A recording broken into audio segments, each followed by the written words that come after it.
السلام عليكم ورحمة الله وبركاته.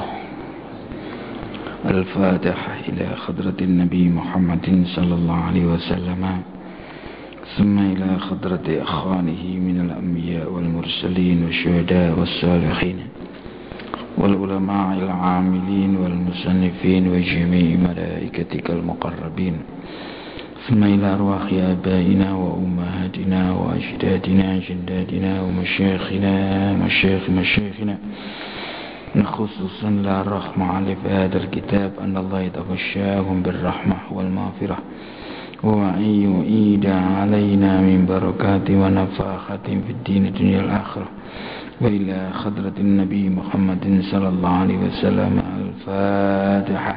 أعوذ بالله من الشيطان الرجيم. بسم الله الرحمن الرحيم. الحمد لله رب العالمين الرحمن الرحيم مالك يوم الدين، إياك نعبد وإياك نستعين اهدنا الصراط المستقيم صراط الذين أنعمت عليهم غير المغضوب عليهم ولا الضالين آمين.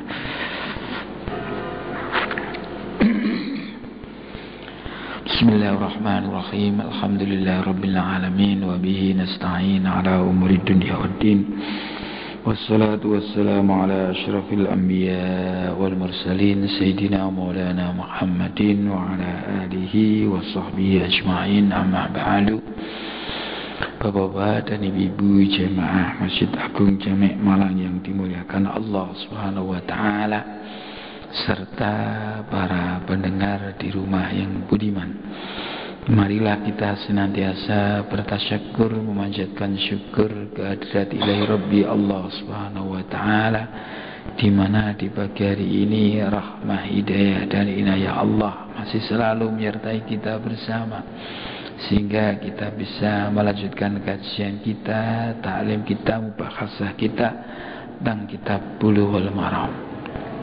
Mudah-mudahan apa yang kita kaji, yang kita dalami, yang kita pelajari ini merupakan ilmu yang amaliyah, ilmu yang aplikatif, yang kita lakukan semuanya menuju ridha Allah Subhanahu wa taala. Salawat dan salam mudah-mudahan selalu tercurah kepada junjungan kita Nabi Muhammad sallallahu alaihi wasallam, para keluarga, sahabat, pengikut-pengikutnya, termasuk kita bersama.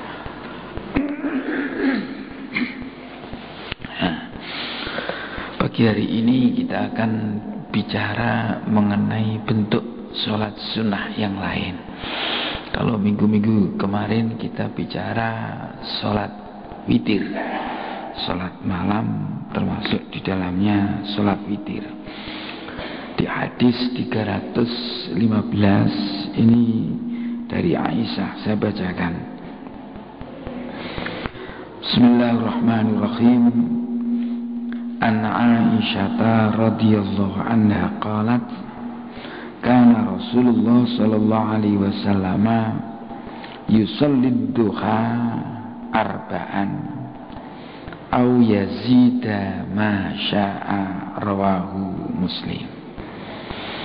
Jadi hadis dari Aisyah radhiyallahu anha, beliau berkata bahwasanya Rasulullah itu melakukan sholat duha 4 rakaat atau lebih dari itu, Masya Allah, yani tidak ada batasnya. Masya Allah, apa yang dikehendaki oleh Allah. Jadi yazidu, dia menambah sesuai dengan kehendak Allah. Jadi tidak ada batas sholat duha itu. Hadis ini.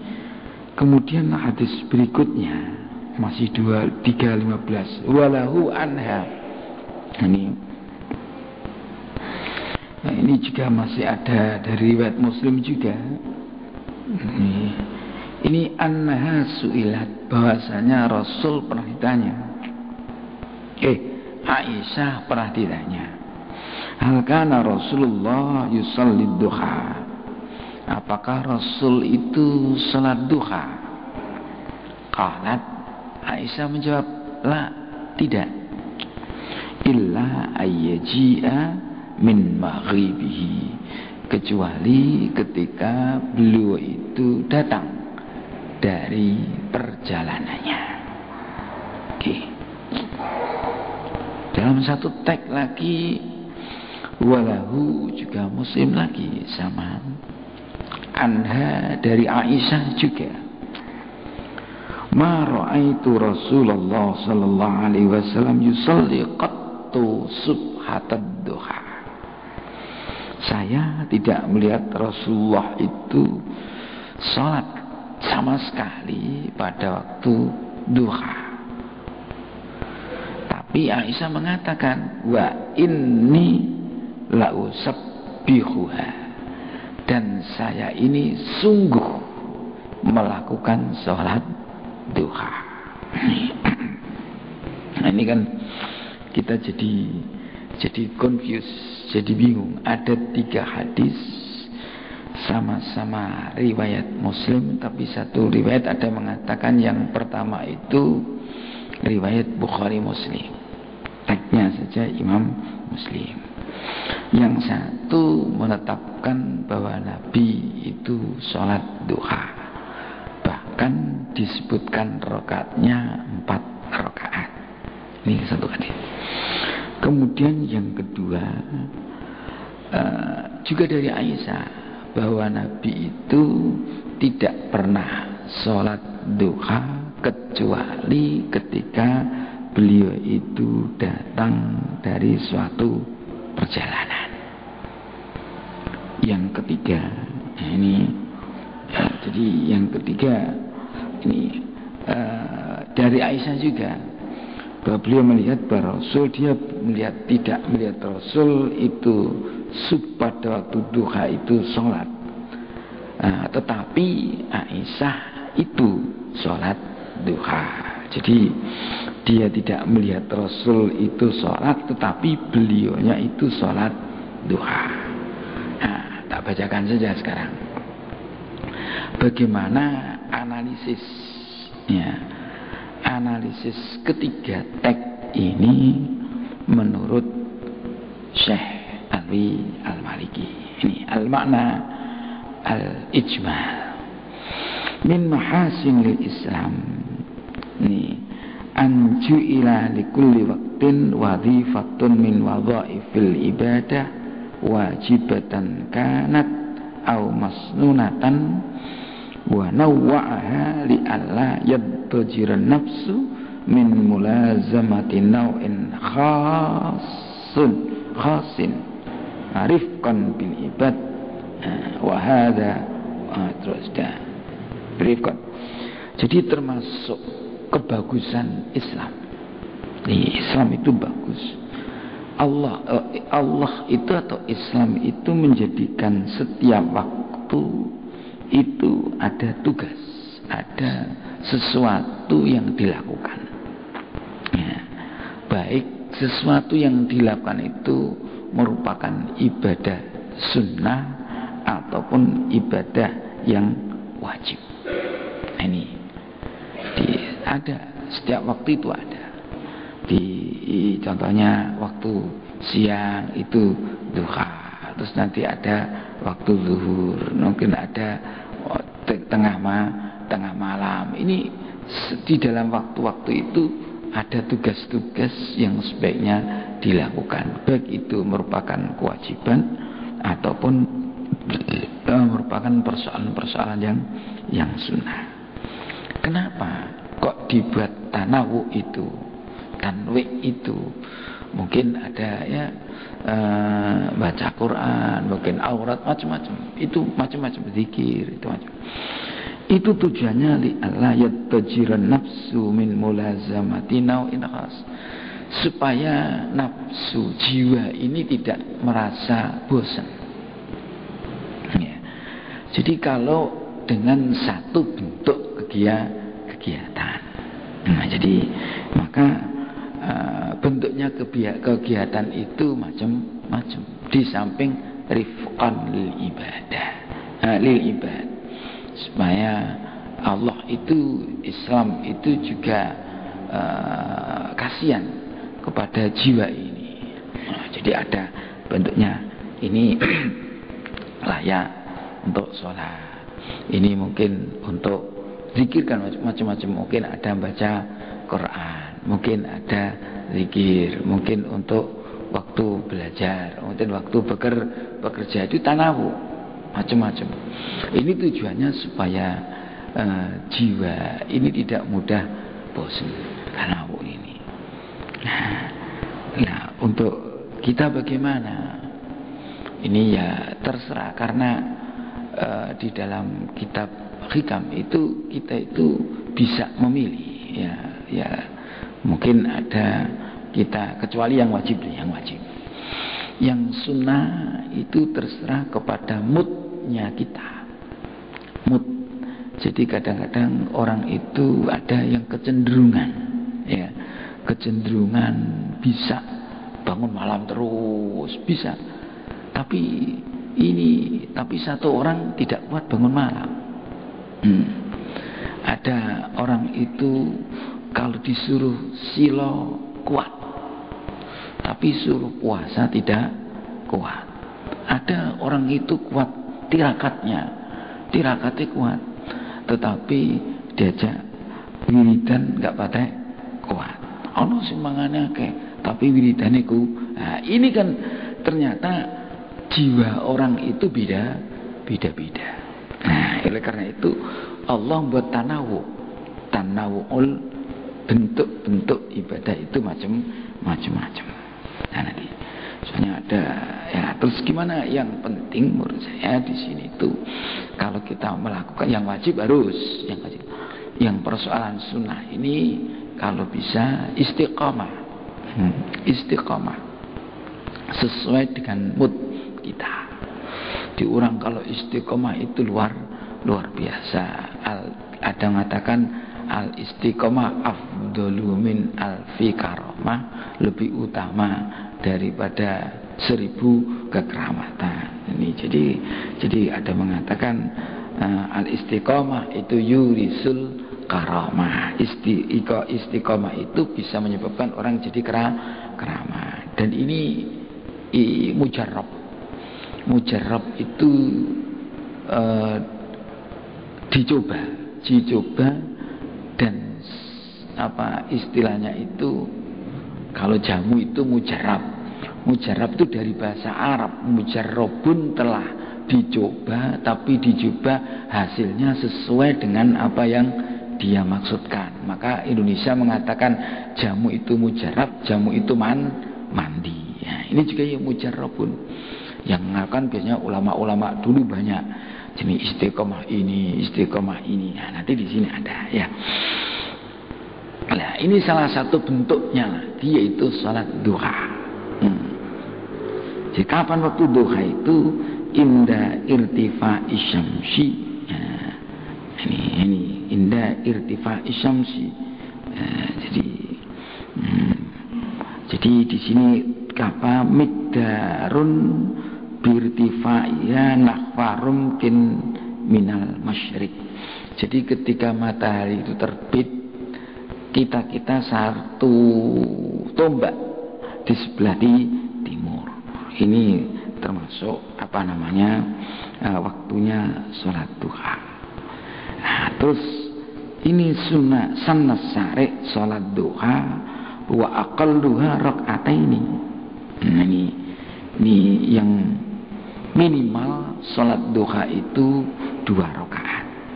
Wa qaddala masru'iyatiya mawaratan hadis Sayyidah Aisyah. Sudah. Di sini kalau kita melihat ini hadis-hadis ini, wa ma warata min hadis Sayyidah Aisyah min inkariha masyru'iyatan li hadis shalah fa yujabu bima yati. Ini kok ada hadis yang mengingkari. Jadi satu hadis bahwa Rasul sholat duha, satu hadis Nabi itu sholat duhanya itu ketika datang dari perjalanan. Tapi satu sisi satu hadis Nabi itu tidak pernah Aisyah bukan Nabi tidak pernah, Aisyah tidak pernah melihat Nabi sholat duha. Nah ini, tetapi Aisyah melakukan sholat duha. Nah ini di tafsir begini, annahu la yazlamu min nafyi ru'yatiha sholat duha min sallallahu alaihi wasallam adamu wuku'i bil fi'li fil waqi'. wa nafsil amri. Jadi kalau Aisyah di bawah tadi tidak melihat Nabi sholat duha, itu kok belum tidak tentu atau tidak menunjukkan bahwa Nabi itu tidak sholat duha. Jadi Aisyah itu tidak sholat duha, tidak melihat. Sayyidatina Aisyah tidak melihat Rasulullah itu sholat duha, itu tidak berarti bahwa Rasulullah itu tidak sholat duha. Mungkin beliau itu sholat, tetapi Sayyidatina Aisyah tidak melihat. Nah, ini mungkin. Nah, terus wa anna nafat wa ghairu asbatat. Terus kedua, ini bantahannya. Kalau mungkin ada mengatakan tidak sunnah, tapi saya kira tidak akan ada mengatakan sholat duha itu tidak sunnah. Ini kan yang tidak yang mengatakan Nabi Aisyah yang tidak tahu aja itu. Nah, terus dibantah, ditafsiri ketidaktahuan Sayyidatina Aisyah dalam satu riwayat itu, belum tentu menunjukkan bahwa Rasulullah tidak sholat. Mungkin Rasulullah itu sholat, cuma Aisyah tidak tahu, mungkin. Kemudian yang kedua bantahnya, ini Aisyah itu melibatkan banyak. Yang satu melibatkan bahwa Nabi itu melakukan sholat duha. Satu sisi Sayyidatina Aisyah tidak melihat Nabi sholat duha, tidak melihat. Nah, wa ghaiti annaha nafat, tapi wa ghairuha asbata. Beliau itu Aisyah itu menafikan tidak adanya sholat duha, sedangkan yang lain itu menetapkan adanya sholat duha. Ini terus ada kaidah wal musbat muqaddamun alan nafi. Jadi hadis yang menetapkan bahwa Nabi itu sholat duha itu lebih dikedepankan dengan hadis yang menafikan, yang menerangkan bahwa Nabi tidak sholat duha.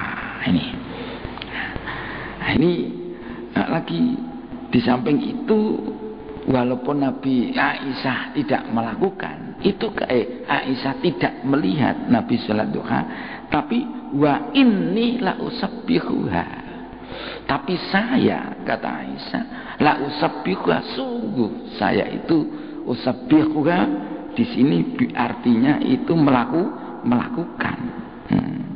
Ma ra'aitu Rasulullah yusalli qattu subhanahu. Jadi wa inni la usabbihuha ay usalliha, saya melakukan sholat. Nah, ini kalau Aisyah itu melakukan, berarti beliau itu melakukan itu sesuatu yang pernah dilakukan oleh Rasul. Tidak mungkin beliau itu melakukan sesuatu tanpa ada dasar. Jadi kalau Aisyah itu taf'aluha, itu mesti dia sampai kepada dia. Kalau sampai kepada dia di syariatnya sholat duha. Ini oke. Ya, hanya saja annaha nafat, hanya saja Aisyah itu menafikan kalau Nabi itu selalu sholat duha. Ini maksudnya tidak setuju kalau Nabi itu mudawamah. Mudawamah itu selalu. Nah, mudawamah itu kalau Aisyah menafikan, tidak setuju Nabi itu kontinu di dalam sholat duha, kontinu itu tidak berarti menunjukkan bahwasanya sholat duha tidak disyariatkan. Nah, ini mungkin menunjukkan bahwa sholat duha itu sunnah. Jadi Nabi itu untuk menunjukkan sunnahnya, maka beliau itu tidak melakukan secara kontinu karena ada hadis ini. Wa in kana Rasulullah sallallahu alaihi wasallam la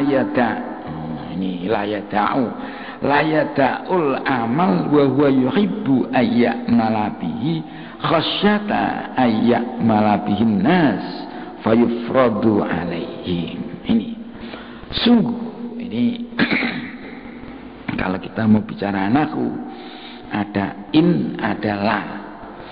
Ini in kana Rasulullah sallallahu alaihi wasallam la yada'ul amal. Innya itu bukan apabila, bukan in kana apabila insara. Kalau in di sana itu ada lam taukid, itu innya itu bisa dikatakan in mukhaffaf daripada anna, inna. Jadi tetap taukid seperti kata Ibnu Malik di dalam Alfiyah, wa in tukhaffaf inna faqallal amalu wa talzamul lamu idza ma tuhmalu. Jadi wa khuffifat inna, inna itu ditakhfif, maksudnya inna menjadi in yang faedahnya tetap ditakkid. Wa khuffifat inna, inna itu kalau ada tasdiknya itu ya inna, tapi kalau ditakhfif menjadi in, tetap jadi faedahnya masih tetap sungguh ditakkid. Nah, jadi cirinya apa nanti? Wa talzamul lamu idza ma tuhmalu. Ketika in itu ditakhfif maka dia ihmal. Ihmal itu maksudnya tidak mengamal tansibul isma wa tarfaul khobar. Tapi di sana ada. Jadi di sini sungguh Nabi itu meninggalkan amal. Nabi itu sungguh meninggalkan satu aktivitas. Wa huwa yuhibbu ayya malabi. Padahal Nabi itu senang untuk melakukan sesuatu itu. Jadi Nabi itu sungguh meninggalkan suatu aktivitas. Nah, wa huwa yuhibbu ayyamal. Padahal pada hakikatnya Nabi itu senang melakukan amalia itu, tapi ditinggalkan. Kenapa? Khasyata ayyak malabihin nas. Nabi khawatir kalau nanti dilakukan oleh orang banyak, kemudian fayufradu alaihim, akhirnya itu diwajibkan kepada orang banyak. Ya. Jadi itu Nabi. Jadi Nabi itu sebetulnya kadang-kadang senang melakukan satu aktivitas, senang. Tapi Nabi tidak melakukan, meninggalkan aktivitas itu. Ya. Wong Nabi senang kok meninggalkan. Ini satu sisi mungkin menunjukkan sunnah. Loh, Nabi itu meninggalkan sesuatu aktivitas amal ibadah. Padahal Nabi itu senang melakukan ibadah itu. Nabi itu takut, khawatir kalau nanti itu dilakukan oleh semua orang. Karena Nabi melakukan, orang-orang semuanya melakukan. Padahal itu persoalan sunnah. Loh, nanti kalau orang-orang itu melakukan semua, nanti jangan-jangan persoalan itu menjadi wajib. Nah, ini hikmah, ya, hikmah. Jadi kadang-kadang kita Nabi itu begitu, Rasulullah itu. Nah ini, oke. Nah demikian juga ini sholat duha. Nah, jadi kenapa kok ada hadisnya macam-macam begini yang tidak melihat? Ini mungkin itu Nabi itu mungkin sengaja tidak melakukan. Lah yang diketahui oleh Aisyah itu ketika Nabi tidak melakukan. Ketika enggak melakukan, Aisyah ngerti. Ya, terus Aisyah ngendikan, oh Nabi itu tidak pernah melakukan itu. Tapi saya melakukan. Lucu kan? Aisyah mengatakan beliau tidak melihat Nabi melakukan, tapi Aisyah itu melakukan. Lah oleh sang Syekh Alwi Al-Maliki, kalau Aisyah melakukan tidak mungkin. Aisyah itu melakukan tanpa berpedoman dengan syariatnya Nabi. Berarti Aisyah itu melakukannya juga ada sandaran. Nah, mungkin tidak melihatnya Aisyah itu tidak melihat Nabi itu kontinu melakukan. Nah, jadi Aisyah itu tidak melihatnya itu kok tidak melihat sama sekali, tidak melihat Nabi itu kontinu mudawamah, istiqomah melakukan sholat duha. Kenapa kok tidak istiqomah? Alasannya tadi. Ya, Nabi itu senang ya senang melakukan sesuatu aktivitas, tapi sengaja Nabi meninggalkan, tujuannya khasyah. Dan ini katakan di sini rahmah sebetulnya kepada hamba-hambanya. Nah ini, oke. Nah ini bahkan di sini ada ya. Jadi ada wa hikmatus sholatud duha, ini takdiyatus sukril badan ala nikmatis siha. Nah ini ada apa faedahnya sholat duha, hikmahnya sholat duha itu apa? Ini pertama takdiyatus sukril badan ala nikmatis siha. Ini kita menunaikan, mensyukuri badan kita karena kita diberi nikmat sehat oleh Allah Subhanahu wa taala. Nah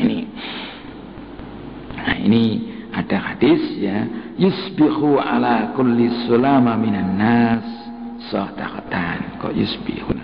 Jadi sadaqatun ya ini.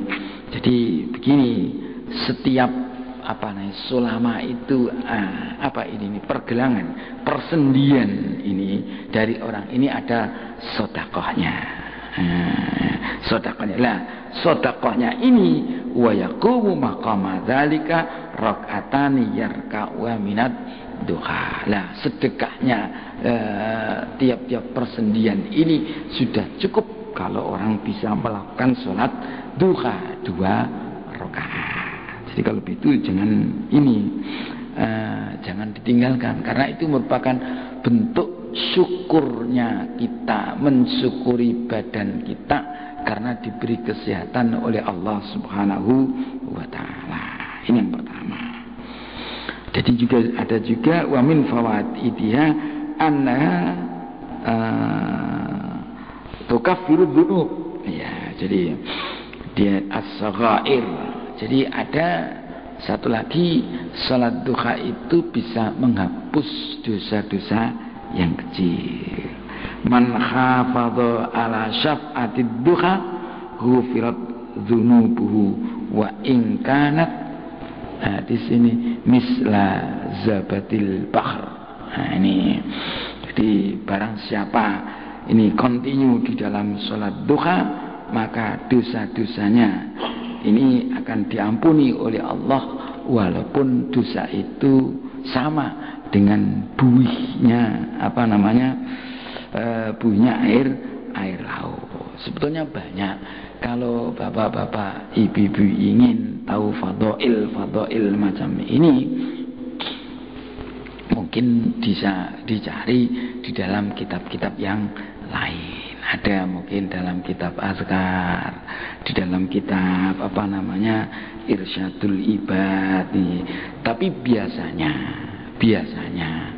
buku-buku yang menjelaskan fadail, motivasi, itu biasanya hadisnya hadis dhaif ya. Hadis dhaif, hadis sebagai motivator saja, sebagai pendorong. Ya, sebagai pendorong, barang siapa ini dapat begini, dapat ini, dapat ini, itu biasanya hadisnya hadis dhaif. Dan ulama-ulama kita boleh melakukan hadis-hadis dhaif itu karena apa? Sekedar untuk li fadailil a'mal, sebagai motivator. Jadi kadang-kadang kita kan sulit untuk sholat duha itu diberi motivasi. Sholat duha nanti bisa begini, sholat ini nanti bisa begini. Nah, ini sebagai motivasi supaya kita banyak-banyak ibadah. Tapi ya, ini jadi banyak-banyak ibadah, motivator ini. Tapi kalau yang hadis sahih biasanya ya macam ini, hanya Rasulullah melakukan melakukan. Jadi hadisnya itu hanya menjelaskan bahwa Rasul melakukan ini. Karena ini hadisnya sahih, ada melakukan, ada tidak. Loh, berarti cara melakukan Rasulullah, karena ada satu melakukan, satu tidak, berarti yang dilakukan Rasulullah itu bukan persoalan yang wajib, tapi persoalan itu sunnah. Bon, teman ini. Ada kadang kalau ingin dapat rezeki, nah ini sholat duha, baca waqi'ah, macam-macam itu banyak ya. Oke, ini satu sholat duha. Sekarang ada lagi ini. Jadi ini nafil hadisnya, fikul hadisnya sudah tahu. Kalau saya bacakan ya, pertama masyru'iyatu sholat duha. Ini disyariatkan sholat duha.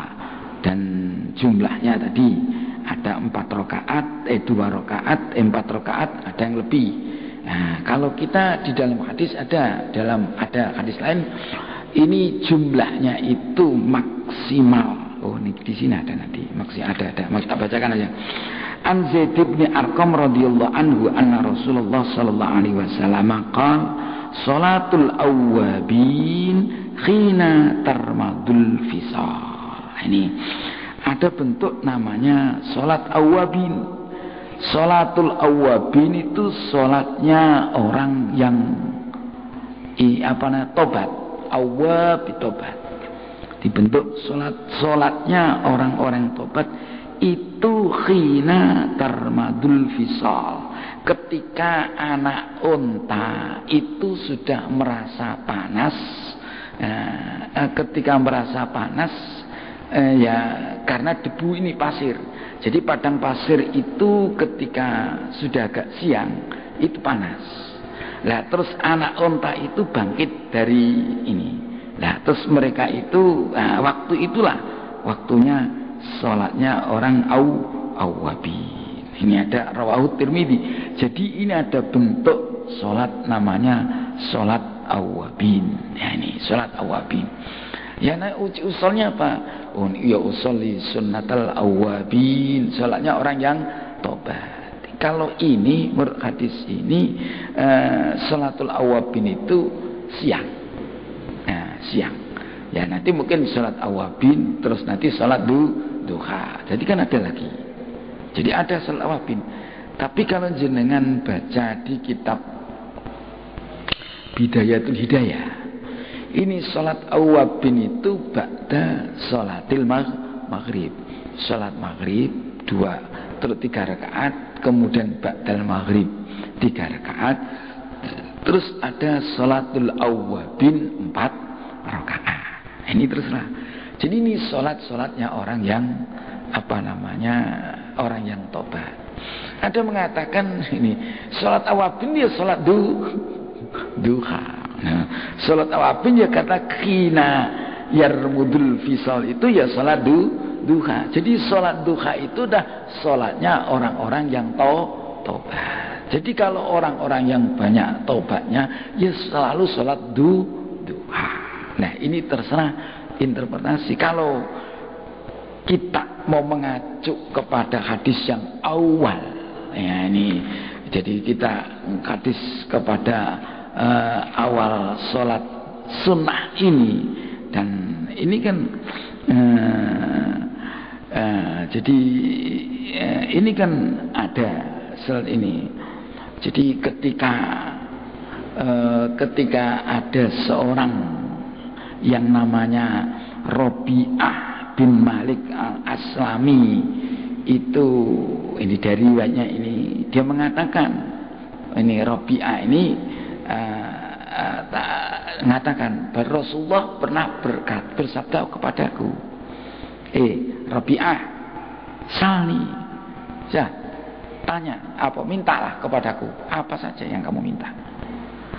Terus Robi'ah kan minta, saya minta Rasul kepada kamu agar saya bisa bersama-sama kamu di surga. Loh, mintanya itu berat. Saya minta bisa selalu bersama kamu ya Rasulullah di surga. Terus Rasulullah ini kan, loh yang lain saja lah, jangan minta itu. Terus Rabi'ah, loh permintaanku hanya satu itu ya Rasul, yaitu minta saya bisa bersamamu di surga. Yang lain bagi saya tidak penting. Nah, kalau Rasul menjawab, qala fa'inni ala nafsik bi kasratis sujud. Nah, kalau kamu minta kan macam itu ya, tolong saya Rasulullah ini, tolong saya dan kamu lakukan bi kasratis sujud, dengan banyak sholat. Jadi kalau kamu ingin bersamaku di surga, tolong perbanyak sholat. Padahal sholat wajib itu hanya 5. Yang diperbanyak apa? Ya sholat sunnah. Maka memahami teks hadis macam ini, orang-orang yang tasawuf, ahli sufi, ya diperbanyak. Sholat duha sendiri, sholat awabin sendiri, ya itu dibanyak-banyak sholat. Karena mengamalkan tadi bikasrotis sujud, dengan banyak sujud. Ini hadisnya rawahu Muslim.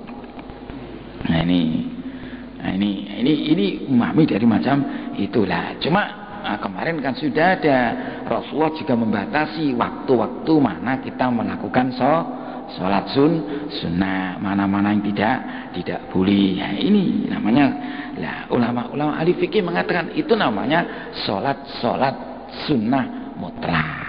Terserah, ada mengatakan sholat hajat, sholat tobat, sholat birrul walidain, sholat Lailatul Qadar, macam-macam bentuk sholat itu, macam-macamnya. Oke. Nah, ini juga macam itu. Jadi terserah. Nek kalau jenengan kita ingin memperbanyak, ya sholat awabin 4 rakaat. Habis sholat awabin 4 rakaat, baru sholat duha. Berapa rakaat? Ada yang mengatakan maksimal itu 12 ini. An Anas bin Malik radhiyallahu anhu qala Rasulullah sallallahu alaihi wasallam, man sholat duha isnatai asrata raka'atan banallahu lahu qasran fil jannah. Tapi ini barang siapa sholat duha 12 rakaat, maka Allah akan membangunkan pada orang tersebut istana di surga.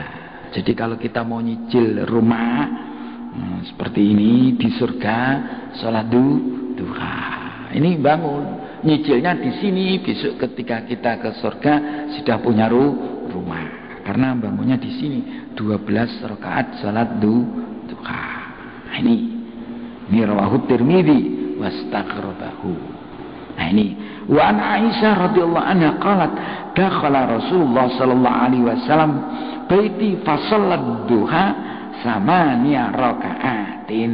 Nah ini biar nanti kita tahu ini, tatangkan ini. Ini dari Aisyah. Aisyah ini kan riwayatnya banyak. Tadi Aisyah karena tidak, tapi Aisyah dalam lain ini mengatakan begini, Rasulullah itu pernah masuk rumah saya, kemudian sholat duha. Jadi kan ini kan macam-macam, ditanya orang, Rasulullah, Aisyah mengatakan tidak melihat, tapi satu riwayat anak Aisyah beliau mengatakan dakhala Rasulullah baiti, Rasulullah pernah masuk ke rumah saya, fa sholat duha, kemudian sholat duha samaniya raka'atin 8 rakaat. Rawahu Ibnu Hibban fi sahihihi. Nah, ini satu sisi ada mengatakan 12 rakaat, tapi satu sisi 8 rakaat. Nah ini ahli fikih ini mengatakan begini, maksimal sholat duha itu 12 rakaat, tetapi yang paling bagus itu 8 rakaat. Kok lucu? Ya, kok lucu? Jadi wong apa namanya paling banyak 12, yang utama kok 8. Padahal ada kaidah makana aksara fi'lan kana aksara sawaban. Sesuatu yang aktivitasnya itu lebih banyak, maka pahalanya juga lebih banyak. Nah, tapi ahli fikih di sini ya punya alasan. Dia mengatakan yang paling banyak 12 salat duha, karena yang teksnya jelas man salat duha. Ini tapi ini man salat duha. Ya. Jadi ini yang 12 rakaat. Ini yang mengatakan 12 rakaat maksimal. Lah terus yang mengatakan afdholiyahnya 8, kenapa? Padahal ada 12 dan ada 8. Beliau itu melihat rawinya hadis. Karena hadisnya rawahu Tirmidzi wastaghrabahu, dan Imam Tirmidzi yang meriwayatkan hadis ini mengatakan hadis gharib. Hadis gharib itu hadis yang asing, jarang yang meriwayatkan. Nah, kalau hadis Aisyah itu fi sahihi, di dalam sahihnya Ibnu Hibban, berarti wasahhahu Ibnu Hibban. Jadi ini hadisnya dilihat dari hadisnya itu lebih sahih yang 8 rakaat daripada yang 12 rakaat. Maka ulama fikih mengatakan afdolnya 8 rakaat, walaupun paling banyaknya itu 12 rakaat. Ini terserah kita, majalah terserah kita nih. Sakit 8 aja pun bagus lah. Ini kalau Imam Syafi'i ya, wa dzaba aktsarus Syafi'iyah ila anna aktsara salatid duha samanin.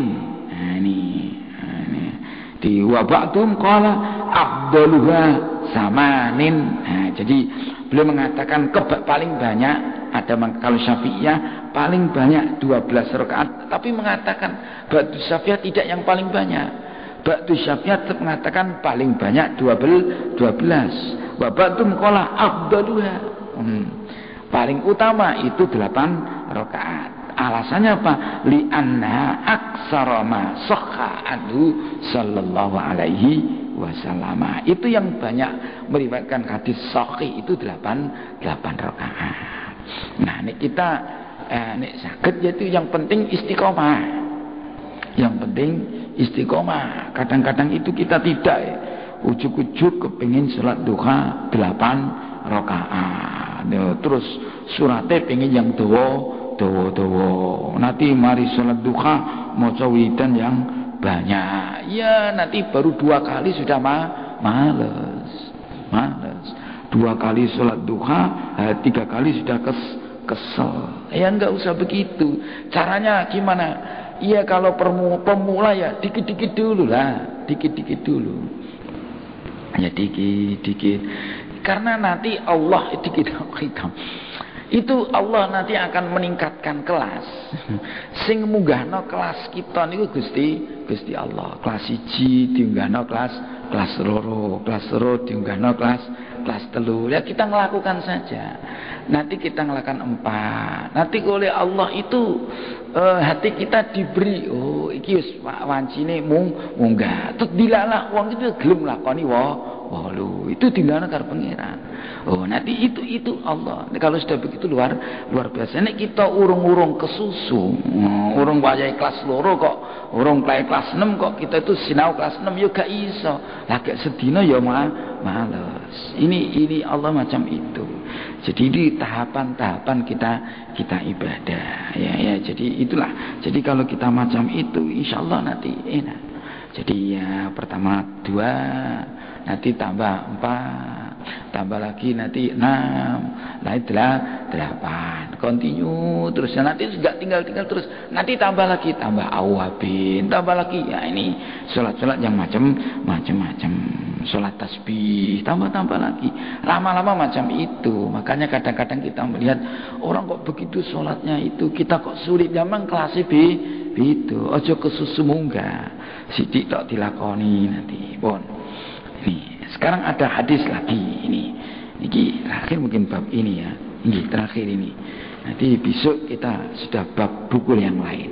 Man sholat duha rakaataini, ini barang siapa sholat duha 2 rakaat. Ini lam yuktab minal ghafilin, dia tidak ditulis orang yang lupa, sudah tidak termasuk orang yang lupa akan nikmatnya Allah. Tapi waman sholat arba'an, barang siapa sholat 4 rakaat, kutiba minal abidin, dia akan ditulis termasuk orang ahli ibadah. Ini waman sholat sittan kufiya dzalikal yaum. Nah ini mengatakan ini barang siapa salatnya itu sampai 6 rakaat sudah dicukupi oleh Allah pada hari itu. Lah ini ada mengatakan singku via dzalikal yaum itu dicukupi apa? Dicukupi macam-macamnya. Lah ini wong sing salat duha akan diberi rezeki oleh digampangno rezekine kali Gusti Allah. Ini karena dicukupi kali Allah. Rezeki ini dicukupi. Itu 6 rakaat.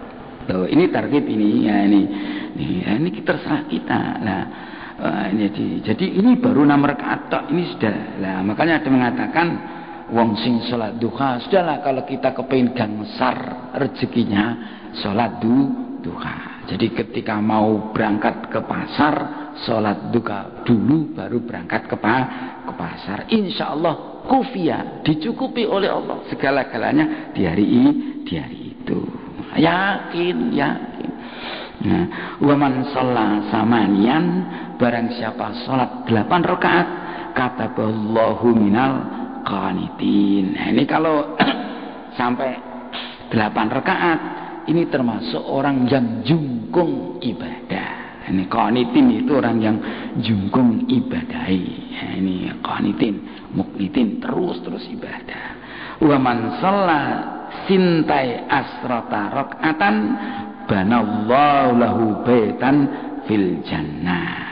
Ini kalau dia itu 12 rakaat akan diamfrahkan nanti rumah di surga.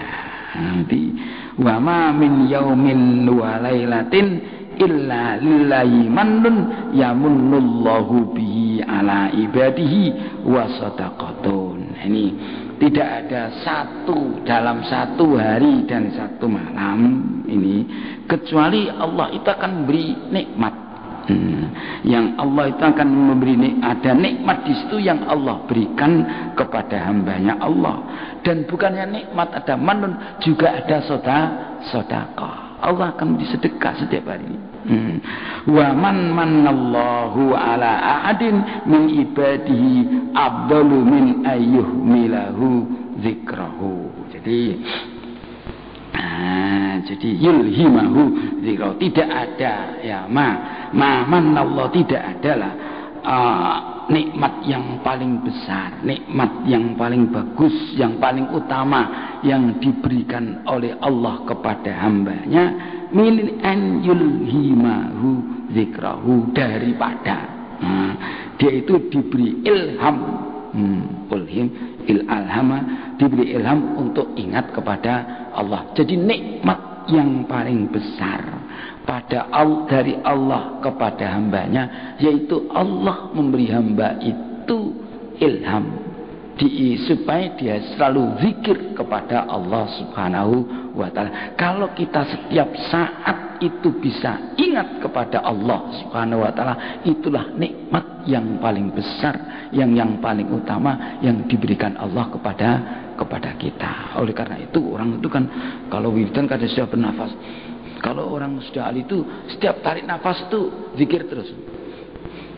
Nah itu orang tas itu macam itu. Jadi makanya dilatih dengan thariqah macam itu. Nanti supaya apa? Setiap nafas munggah naik ini dia tuh zikir. Nah kalau kita sudah continue macam itu manallahu ala akadin min ibadi afdal min an yulhimahu zikrahu. Jadi tidak ada nikmat yang paling afdal yang diberikan Allah kepadanya kecuali ini, atau yang melebihi daripada Allah memberi ilham kepada seseorang itu untuk ingat kepada Allah Subhanahu wa ta'ala. Jadi kita diparingi eling karo Allah, itu luar biasa.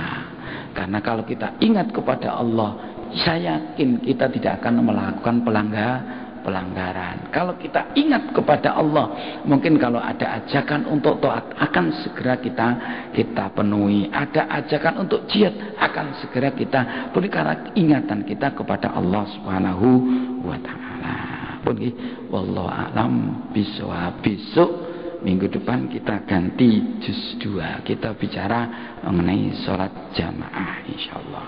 Mudah-mudahan ya apa yang kita kaji di pagi hari ini benar-benar metu ilmu yang amalia. Nek jenengan kepingin bentuk sholat yang banyak, ya cari kitab-kitab yang targhib. Jadi ini kitab Bulughul Maram tidak banyak disebutkan, tapi secara tersirat kados ingkang dalam aturaken tadi. Pun wallahu alam bishawab.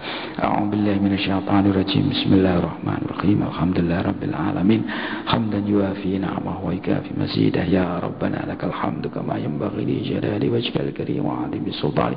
Allahumma anfa'na ma 'allamtana wa 'allimna ma yanfa'una. اللهم ارزقنا فهم النبيين وحفظ المرسلين وإلهام ملائكتك المقربين اللهم ارزقنا وأولادنا وتلاميذنا وذرياتنا علوما نافعة وأعمالا متقبلة ورزقا حلالا طيبا باركا في الدين والآخرة اللهم افتح لنا فتوح العارفين ويفقهنا في الدين ويهدينا إلى سواء السبيل ونسألك حسن الخاتمة ربنا آتنا في الدنيا حسنة في الآخرة حسنة وقنا عذاب النار صلى الله على سيدنا مولانا محمد والحمد لله رب العالمين ثم السلام عليكم ورحمة الله وبركاته.